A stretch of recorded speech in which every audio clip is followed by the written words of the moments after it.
The West that has been pushing Russia into Chinese hands.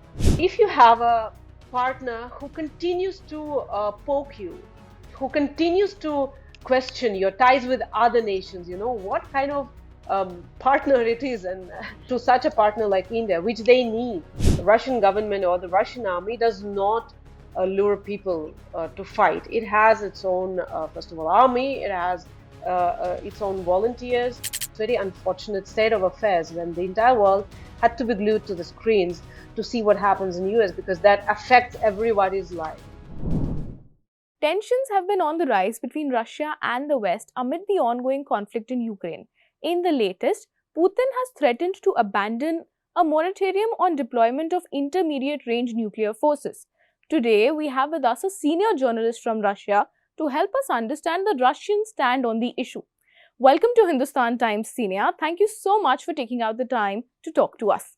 Now, Ksenia, I want to start by asking you that is a Cold War 2.0 imminent? Well, I think the way you even pose the questions speaks quite a lot on how the conflict and the standoff between, we call it a Ukraine conflict, but it's actually a standoff between Russia and the West, which is again very important to understand the roots of this conflict. President, when speaking yesterday at the naval parade in St. Petersburg, he was responding to the plans announced by US and Germany jointly earlier this month. So when we say, or when we see the headlines, Putin threats to deploy missiles, he said it in response. He said that if US goes ahead with its plans to deploy a very different type of equipment, very different type of missiles than they that can have nuclear warheads, and it will take only 10 minutes to reach Russian targets. Of course, we will deploy our own weapons. I think there has been quite a misunderstanding of the way Russia leads its policies, both in terms of foreign policy and in terms of its military capability. Russia is a big defense player. It's a big power, having a powerful army, and it's a nuclear power. So what Russian establishment is trying to convey for now decades, I guess, to the West is that, guys, you should talk to us rather than just threatening us. So I think that's where, there is a bit of misunderstanding about what the entire Ukraine conflict is about. And yes, we are back to, as Vladimir Putin said yesterday, it reminds us of a Cold War. It does. At all levels, not just military, I would say, because, in terms of people to people contact, in terms of banning Russian culture across the world, I mean, of course, it's mainly in the West, in Europe and US. But yeah, it's very much similar to the conditions we had during the Cold War. Okay. Now, it has been over 2 years since the Ukraine war began. Both sides and their allies seem to be working on their own peace plans. My question to you is that who do you think is responsible for peace not being given a chance here? Well, there are facts to that. It's not about even my thinking. We know that a month into the conflict in March 2022, even less than a month into the conflict, the peace talks have started, and there were 3 rounds of talks. The last held in Turkey. Turkey mediated there. I mean, it's not exactly mediated; it's provided the ground. Let's be correct here. Um, and then suddenly, the talk stopped. If you remember correctly, as a result of the latest round of talks, Russia has withdrawn its troops from the northern region, from the region surrounding Kiev. After that, we had Bucha, which is still a very questionable, thing that I don't know if there is any investigation going. We are not hearing about it 2 years later. But since then, any talks, any talks were stopped. Ukraine passed a law that it will never negotiate. It's forbidden for its president to negotiate with Russians. I mean, and we had all the visits of that time. Boris Johnson, UK's Boris Johnson went to Kiev. We have a lot of reports in the Western media that he pursued, and other officials of UK and US and Europeans, they pursued Ukraine to fight further. It's all there in the media reports now. So I guess we are quite clear here that the Western supporters of Ukraine didn't want that conflict to end that time. What was their plan? Were they? That was just to remind. That was, the very initial stage of the war. It was before the sanctions took their full effect as they are on now. So I guess the idea was to destroy Russia military and economically, which again, 2.5 years into the conflict, we don't really see it happening. I wouldn't say here, let's be realistic, I wouldn't say that, Russian economy didn't suffer, Russian society didn't suffer, both from the conflict and from the sanctions, but I think it's just we see the world changing and everyone is trying to readjust. It's not, it's a very new world, and Russians, after the first kind of shock of what has been happening, uh, they have understood that, okay, that's for long. And, the kind of sanctions, the kind of discrimination we see, you have Olympics going on, right, where Russian athletes are not allowed. I mean, it's an entire new world, and uh, I think Russians and a lot of people around them. See, Russia has kind of made or reinvented friends in the right. See, you just mentioned, you're talking about sanctions. Now, I want to basically ask you that amid all these Western sanctions, how long do you think before the Russian economy hold out? Well, see, that was the question 2 years back. I think we're past that stage where we should ask those questions because Russian economy showed a certain level of resilience. That is one. Internal economy was able to pick up. See, a lot of Western companies, the moment sanctions were allowed, a lot of Western players that used to dominate certain markets from pharmaceutical to automobile manufacturing to other spheres like even IT, that has been taken over by Russian companies, or let's say if we talk about automobile sector, there's a lot of Chinese investment in that sector. I mean, they have taken over the entire factories, and you go outside the street in Moscow, it's all the Chinese cars. Whether it's good or bad, whether it's right or not, that's a secondary question. People have money to spend. People want to continue their lifestyle. They will buy the cars, and what's very important, people need jobs, right? So you cannot abandon five, six huge factories that provide employment to the people. So these factories are still operational. So Russia has not faced economic, slowdown. Its GDP is growing. Now, I want to ask you that does Russia see BRICS as a counter to NATO and the G7? It's a good question. I don't think BRICS was born as a counter. It was born as alternative. And why? Because countries that first it was BRIC without South Africa, countries that formed BRIC. And I mean, BRIC was again formed on the basis of the idea of BRIC. There was such an idea, right? Russia, India, China, the triangle. The idea was that the Bretton Woods system doesn't work anymore. And especially now we can see that with Ukraine and with Gaza conflict. Let's not forget that we have two major military conflicts going on right now. The Bretton system doesn't work, and the global institutions needs reform. The talk is being on a daily basis, but there is nothing changing, right? So I would say that BRICS is a very workable, effective alternative to all the what we call global north, dominated forms of cooperation. Of course, BRICS is much younger. It has not been institutionalized, and there are now debates whether it should be institutionalized. Now it's a grouping where discussions are going on. So I think the BRICS members are now discussing whether it should continue this way because it's much more flexible and it's much more, you know, um, it's fair to all the members. You don't have veto system and this kind of stuff that you have within the UN and so on. So I think BRICS is a good alternative.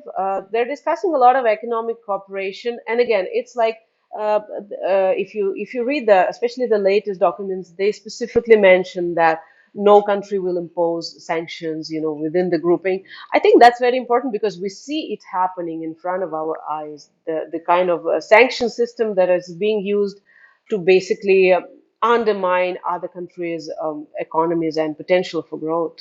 Now, Ksenia, we see that Russia has been strengthening ties with China.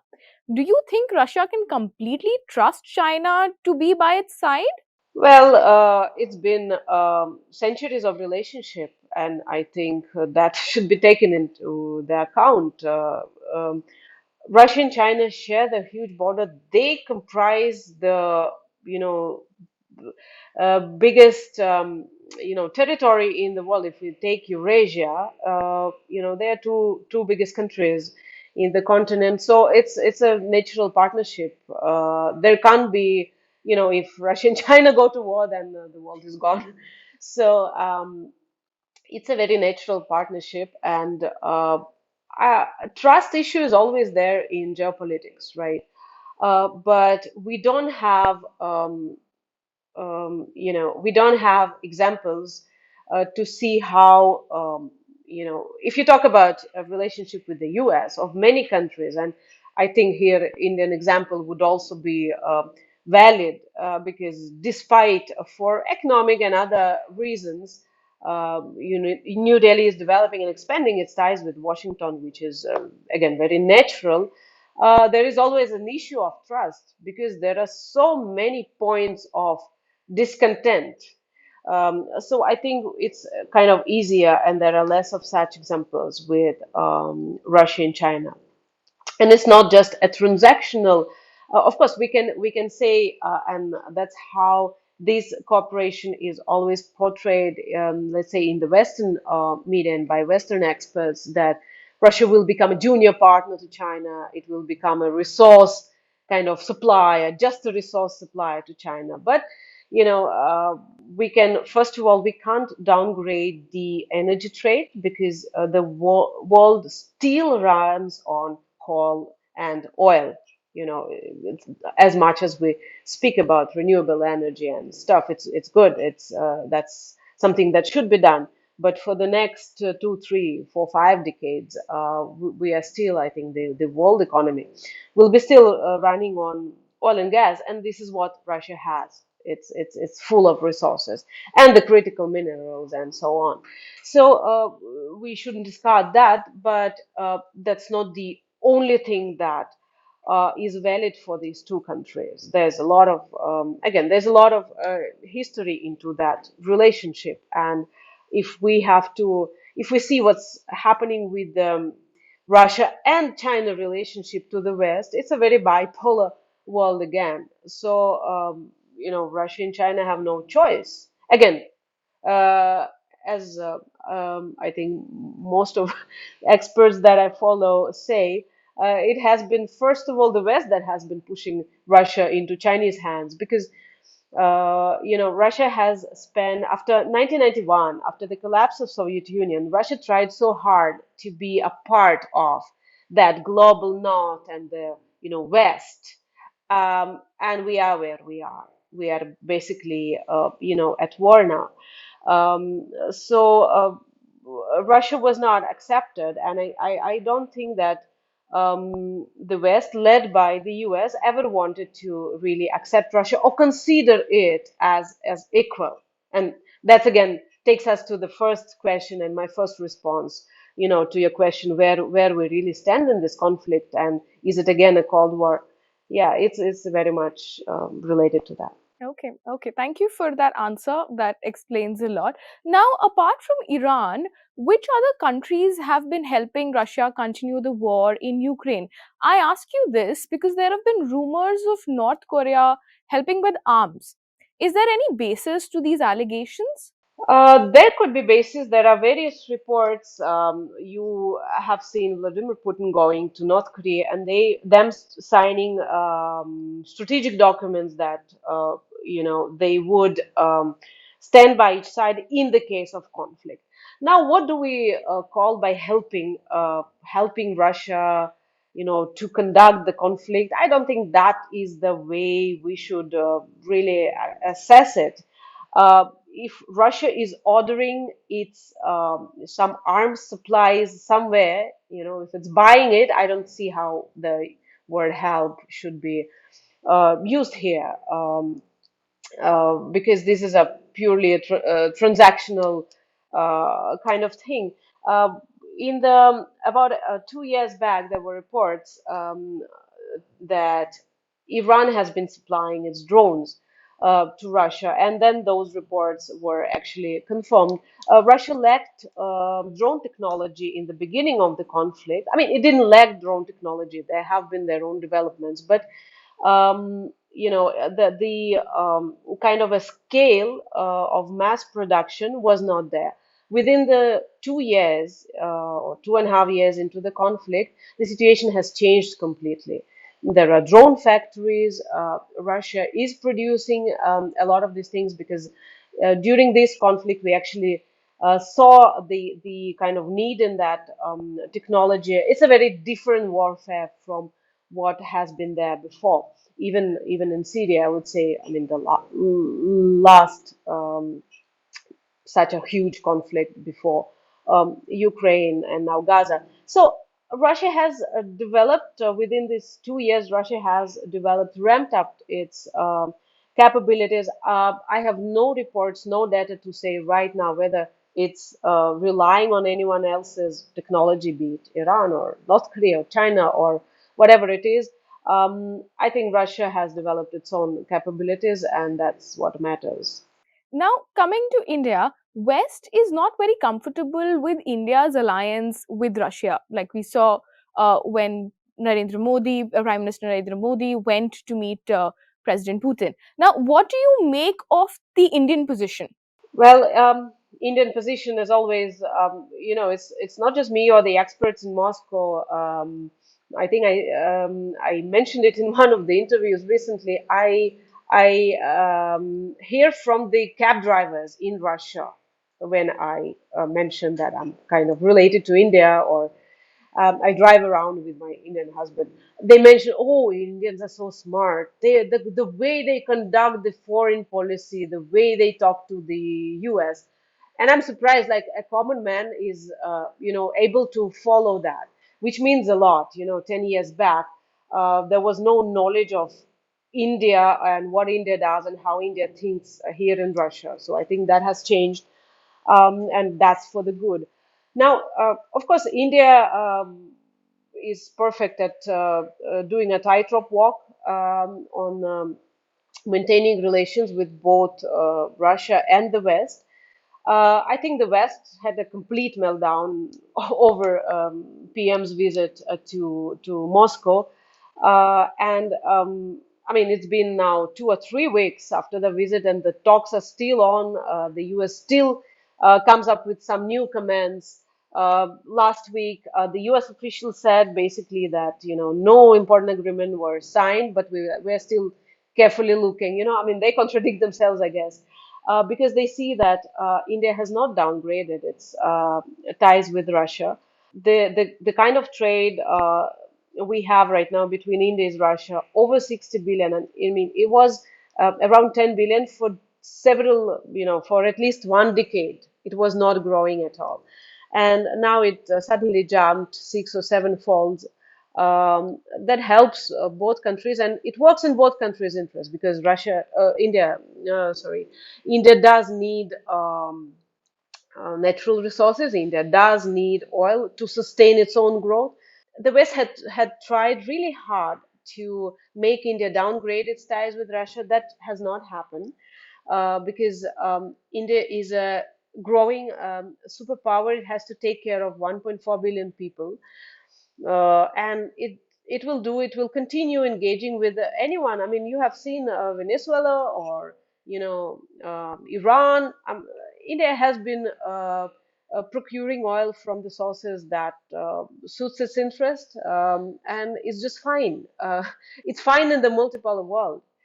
I think what's important here is uh, the West also understands that India will continue doing it. Now, you asked me earlier a question of, trust in the relationship between two countries. So if you have a partner who continues to poke you, who continues to question your ties with other nations, what kind of partner it is, and is it a trusted partner? Is it a partner that respects you? I mean, that I guess that these kind of questions the West first of all should ask themselves, like, why would they do it to such a partner like India, which they need. It's a it's not just a growing country, growing market. It's 1.4 billion people again. You know, so I guess these kind of questions that West should be asking themselves. The very, very valid questions that you're putting forward. Now, coming back to the war, there have been many reports of instances of Indians being lured into the Russian military to fight in Ukraine.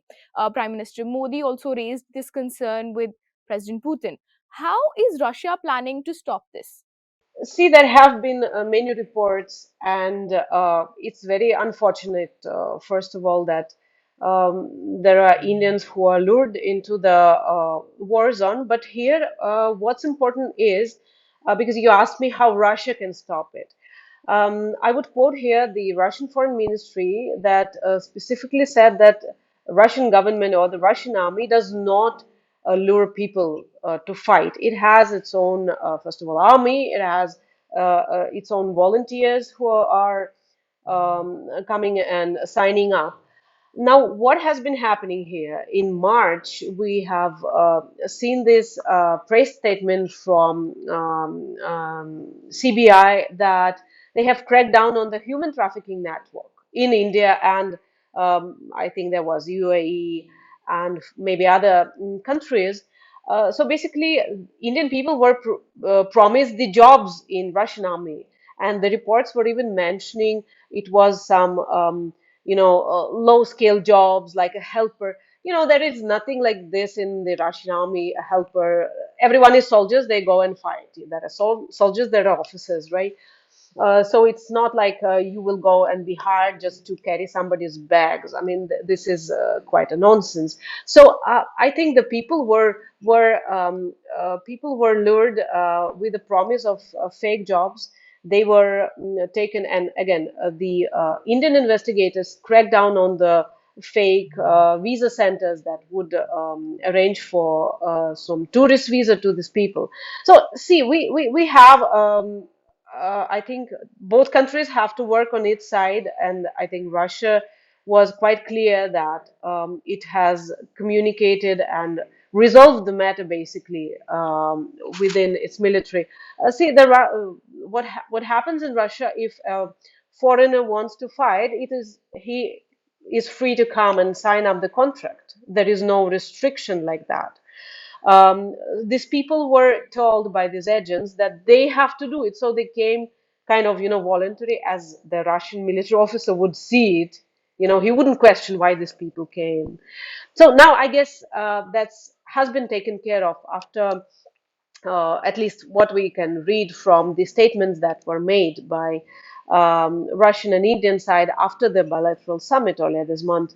I think this has been taken care of. Some people have returned. Again, what's very important, some people don't want to return. Why? Because they have paid money to the agents. And they believe that if they serve in the army, because they are getting paid, right? They can repay those whatever loans that they have taken to pay the agents. So I think it's a lot. The problem is a lot on, unfortunately, on the Indian side. There has to be a crackdown on those those illegal agencies or whoever is recruiting people and promising them non-existent jobs, and they're promising. We know that a lot of people are being promised to be taken across the border from Russia, let's say, to Europe, and again they're being caught there and they're being asked for more money. So all these things are happening. It's called human trafficking. It's illegal, and there should be cracked down on that first of all. There hopefully surely be very soon, and as you said that we believe the matter is almost resolved. Now India's External Affairs Minister S. Jaishankar is in Tokyo for the Quad foreign ministers meet. Do you think the US will raise the issue of Prime Minister Modi's recent meeting with Putin? Yeah, I think US has issued the statement yesterday on Sunday that Mr. Blinken has spoken to Jaishankar and mentioned that there needs to be a peace in Ukraine.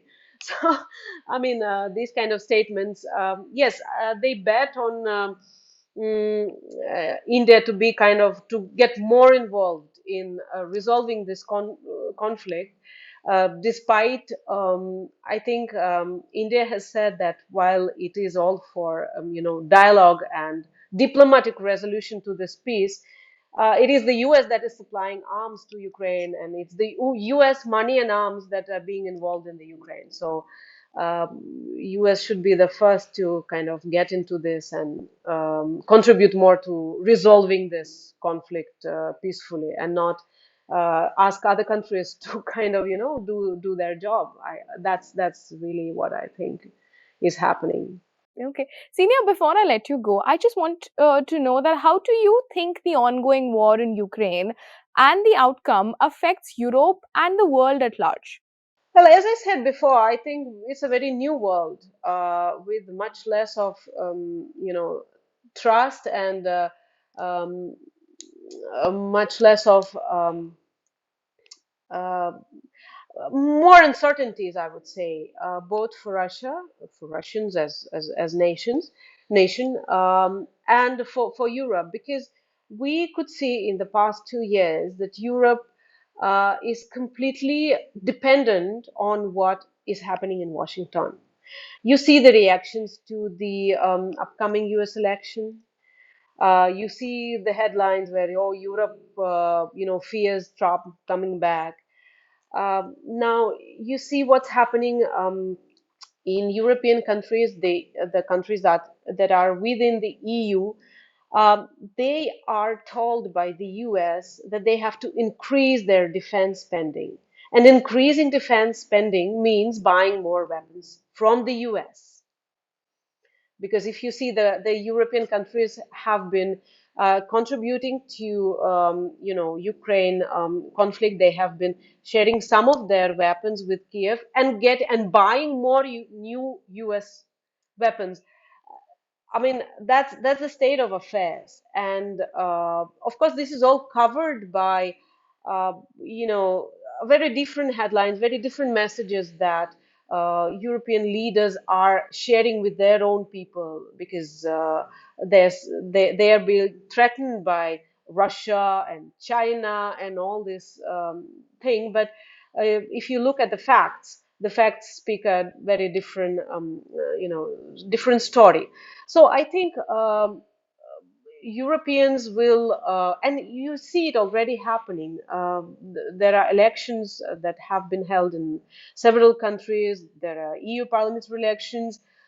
You see all different forces coming to power, or at least trying to come. I think people realized 2.5 years down the line that it's their money that are being used to run the entire conflict, uh, whether it's fair or not to them. What does it bring to them? Would they want to live in a peaceful Europe, or they want to live in the constant state of war, like it used to be during Cold War? So I guess there's a lot of uncertainties, and I just hope that people will try to rely less on what they're being told, and try to kind of just think rationally and look for facts and educate themselves a little bit on what's happening with their own lives. Okay, and I mean, I just need to ask you this also that President Putin had, said that Biden is his choice of winner for US presidential elections. Now that Biden has dropped out, and a lot of polls are saying that Trump is ahead, what does Russia have to say? Where does Russia stand? I think Russia has recently commented, I guess it was Kremlin spokesperson who said that, all the options are equally bad for Russia. So I don't think Russia, uh, Russia will work its way. Relations are at such a low right now that, no matter who the leader is, I think there's a lot of work to be done to at least restore it to a certain level where countries can talk. There is no dialogue right now on any matter. So I guess that's very dangerous, and that's not how the foreign policy or how geopolitics should run. So I think again, Kremlin, and I really personally like the statement that Kremlin said that we kind of we have now, it's U.S. internal matter who wins the elections, and that's is that the entire world should not be bothered who wins the election. That's very unfortunate state of affairs when the entire world had to be glued to the screens to see what happens in U.S. because that affects everybody's life. So I guess that's not how the world should be. Okay. Well, I mean, that is also primarily because Trump coming back into power, might also affect the kind of support that Ukraine enjoys from US. We don't know, and I think Trump has been quite unpredictable here. I don't think we should expect. Of course, we all are waiting to see what happens in the U.S. And but we are waiting to see because we want the conflict to finally end, or some resolution to be found, because I just would remind, while we're speaking here, people continue to die on both sides of the conflicts. So that's at least in Russia, nobody, if you think of the common people, nobody wants that to continue. So there should be some resolution to the conflict, but it should be again through diplomacy, and both sides should be involved. There is no peace plan that does not involve talks of the two sides. That's not how conflicts are being resolved. There is not a single conflict that has been resolved through uh, some peace plans like that don't include the talks between two sides. So I guess that's quite logical and quite understandable. Okay, thank you. Thank you, Senia. Your last answer completely resonates with India's stand. Also, India has also always advocated for talks, for peace talks, for diplomacy as the resolution to the war. Thank you. Thank you for answering all our questions so candidly. We hope to catch up with you soon again. Thank you so much for having me.